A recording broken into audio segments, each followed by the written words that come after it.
So I am unashamedly going to steal from Stephen Hawking a brief history of cross-border regulation instead of time, from Big Bang to black holes, but in this case data black holes, which may or may not have resulted. For those of you that don't know me, I'm Andrew Douglas. I have two jobs. One, as you can see there, I run the European Trade Repository for the DTCC, but I'm also responsible for the government relations for the DTCC cross-border, surprisingly enough, in the areas of Europe and Asia. So what am I going to talk about? I'm going to give you some observations on what has happened in the past, the present, and then some thoughts about the future, on the basis that I represent an organisation which, in very real terms, has to deal with the outcomes of cross-border regulation. So it's very much a practical view of what has happened in the past. So looking at it, in the past, we've had what I've called pre-crisis national naivety. Why do I say that? Naivety sounds a bit of a rough description. Basically, it was a time where we didn't know what we didn't know, to use the Donald Rumsfeld infamous terms.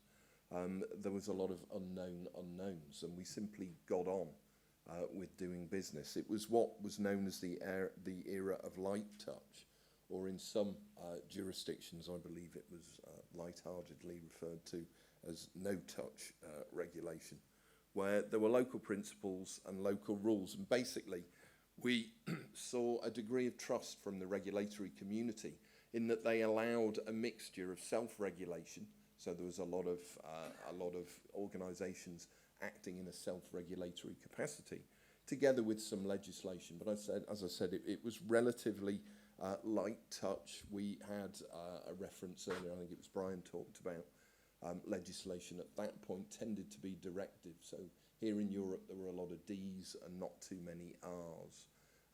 There wasn't very much in the way of planned harmonisation between jurisdictions, because at that stage, nobody knew that was what was necessary. People tended to look very much at their own domestic issues, and they pretty much focused on conduct.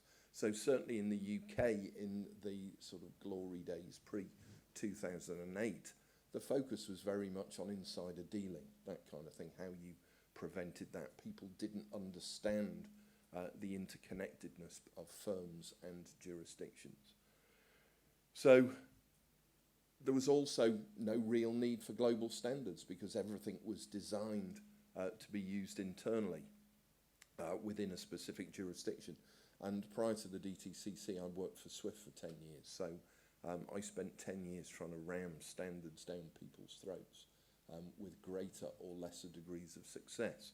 One of the things that always used to make me smile was when you would talk to people about standards, and they would nod and say, yes, standards. The nice thing about standards is there are so many to choose from, which kind of isn't the point. You want to take one and work with that. So the cross-border dimension, really, organisations, first of all, FSB didn't exist at that point, but organisations such as IOSCO and the BIS struggled, I think, to get traction. They were very much places where people went to talk about things, but I would suggest that not very much changed as a result of those conversations.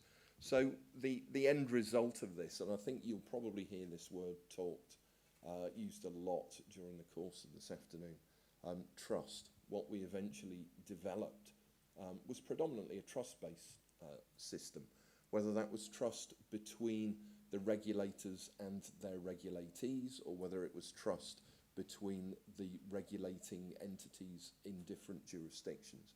That was pretty much how we worked. Then 2008 happened, and we ended up moving, the pendulum basically swung.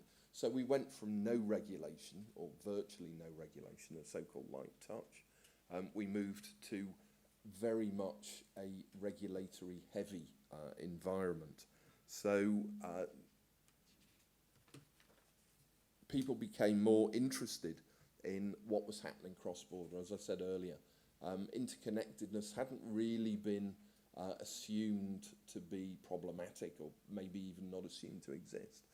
But all of a sudden, interconnectedness was important. So we ended up, the impact on different markets was different. So there were different responses. We saw a lot about, I think Spain prided itself on the fact that the 2008 crisis had very little in the way of initial impact. I think there were other jurisdictions which the way that they had operated domestically were a little bit more protected than some of the more Anglo-Saxon markets. But what we saw was a general abandonment, particularly of self-regulation. All of a sudden, the levels of trust in self-regulation vanished, and we started to move away from the D's in the regulation. We started to move to the R's, basically to get rid of any opportunity for interpretation between the two. We did see the development of what was called rules versus principles regulation, and we saw a lot of it. What I think people felt at the time was that more regulation must equal better regulation. I think with the benefit of hindsight, we can probably see that smarter regulation is better regulation. You don't necessarily need more of it. We saw some economic nationalism, which led to increasing fragmentation in the way that various jurisdictions were dealing with the regulation. But on the plus side, out of the G20 that Sean talked about, we did see the development of a common set of problems with some common solutions. But what was rather surprising, I guess, to those of us who were working in the industry at the time, and for those of us that still are, if you look back, essentially the 2009 Pittsburgh conference was the starting gun for cross-border international cooperation. And you might have expected that to involve all of the jurisdictions. If I can use a sporting analogy, you would be on a running track, all with your own lanes, all starting at the same point and all ending at the same point on the same track. What actually happened, it was more of an orienteering race where the starting gun was fired and everybody shot off in different directions, eventually to try and come back to a common goal, but using a variety of tools and techniques. So we did see some focus on global cooperation and standards. We saw the rise of organisations and even the creation of things like the FSB, people like the ODRF in the derivative space. So we saw more cooperation, but arguably less trust than we'd seen before the crisis. And now we move into the future, what I've called post-truth protectionism. And what we are in danger of, and we were talking about this on the way up, there is a lot of speculation about what may happen, and none of us know what may happen, but what we can see is that there are certain criteria which will influence how the rules change as we go forward. So we've now got an unprecedented political environment with the post-referendum in the UK, the upcoming EU elections, and of course what happened in the US at the end of last year. So there is a lot of uncertainty which will inevitably impact on how regulation is put together. There remain issues on global standards. Sean and I were laughing about just earlier about how some of the same issues keep cropping up time and time again. I'm working on a particular initiative now, which was originally kicked off by a very old friend of mine, Alberto Giovanini, in 2001, and we're still talking about some of the same issues which have not been addressed. So those issues on global standards are still there. They're still very real today. And then we've got the prospect of regulation being used as potentially an economic weapon. We've heard rumours of the repeal of Dodd-Frank in the US, or at least parts of it. The UK has threatened that if the Brexit negotiations don't go well, it will turn itself into a tax haven. We've seen the recent discussions or debates in public about whether the value of the euro has been manipulated in favour of certain member states. So maybe that will also start to colour how we set regulation and legislation in the future.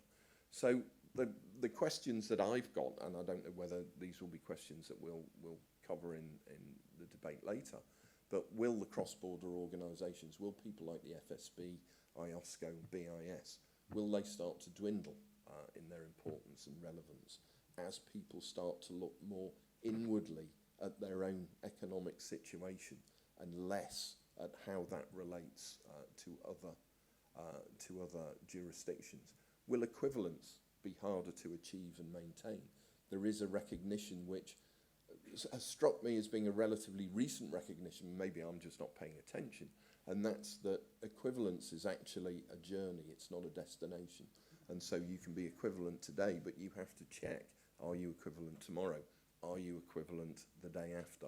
And the speed with which change is occurring now, that process, I think, is going to get a lot harder to maintain. And global standards, will they become more or less important? For the reason that I said that people are going to spend a lot more time, they already are spending a lot more time looking internally. And global standards, again, going back to using regulation and legislation, you could also use standards as an economic weapon by making your jurisdiction different to others, which creates a barrier to entry or a barrier to exit. So what will be the result of this? Will it be even less trust between jurisdictions, or perhaps no trust between jurisdictions, leading to a more fragmented approach with limited global cooperation? I'm beginning to feel like some kind of doomsayer now. These are just questions. So what I'd like for us all to do is just to think about where we've come from. This has been a journey since 2008. I think where the markets are today is a much, much better place. There is, from my own perspective, the business that I'm in, there is now much more data that is being used much more creatively to ensure markets are safer. I hope that will increase, but I see some warning signs that may become increasingly difficult as we carry on. That was it from me.